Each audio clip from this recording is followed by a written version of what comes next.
Shalom saudara-saudara terkasih dalam nama Tuhan Yesus Kristus, di mana dalam kesempatan ini saya Roy Riki Tamunan dari grup E semester 5 Prodi Pendidikan Agama Kristen, di mana kesempatan ini saya ingin memberitakan kebenaran firman Tuhan dengan mata kuliah homiletika dengan dosen pengampu oleh Ibu Dr. Oleoria Malau MTH. Sebelum kita mendengarkan kebenaran firman Tuhan, mari kita bersatu dalam doa. Puji syukur kami panjatkan kehadirat Tuhan. Terima kasih atas kehadiran-Mu pada saat hari ini. Kami mendengarkan firman-Mu Tuhan. Kiranya Tuhan memberkati firman-Mu ini, dan nama anak-Mu Tuhan Yesus Kristus kami sudah berdoa dan ucap syukur. Amin. Yang menjadi ayat renungan kita pada saat hari ini yang tertulis dalam Ezra 7 ayat yang 10. Begini firman Tuhan, sebab Ezra telah bertekad untuk meneliti Taurat Tuhan dan melakukannya serta mengajar ketetapan dan peraturan di antara orang Israel. Yang menjadi judul topik kita pada saat hari ini, sikap kita terhadap firman Allah. Saudara-saudara yang dikasihi Tuhan, kita hidup di zaman yang disebut zaman informasi. Setiap hari kita disuguhkan berita yang bisa kita lihat dalam televisi, media sosial, dan internet. Semua serba cepat, sensasional, dan selalu baru. Namun, ada berita yang tidak pernah berubah dari dulu hingga kini, yaitu berita firman Tuhan. Pertanyaan bagi kita semua, kalau dunia begitu tertarik pada berita-berita dunia, bagaimana dengan kita? Apakah kita masih tertarik kepada firman Tuhan?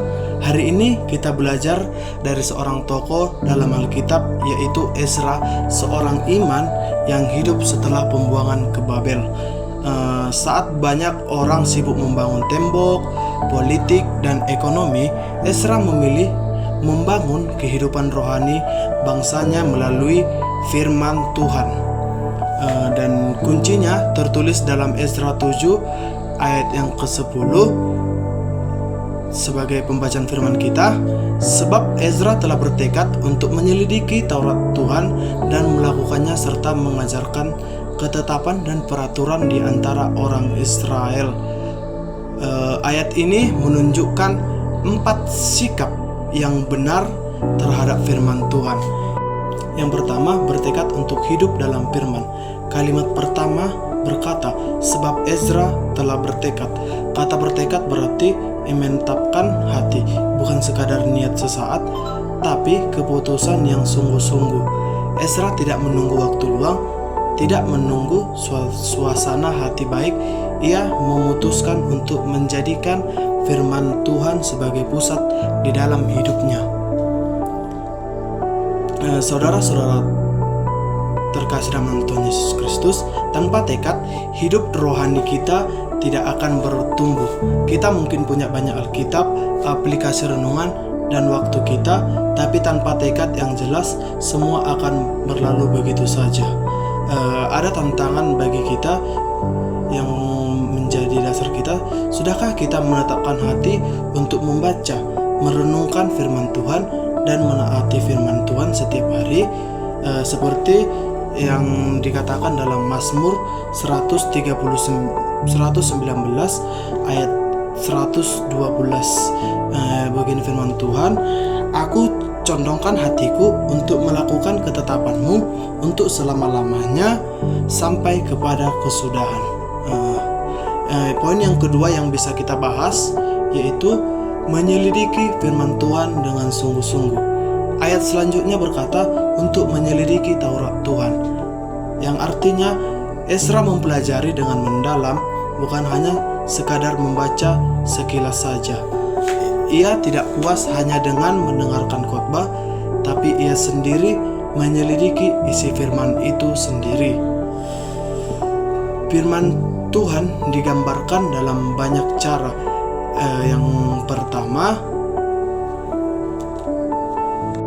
Yang pertama yaitu bertekad untuk hidup dalam firman.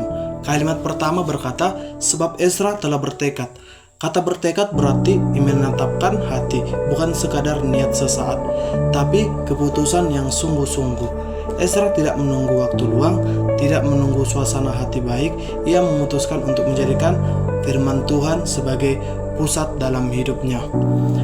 Saudara-saudara terkasih dalam nama Tuhan Yesus Kristus, tanpa tekad kita hidup tidak akan bertumbuh.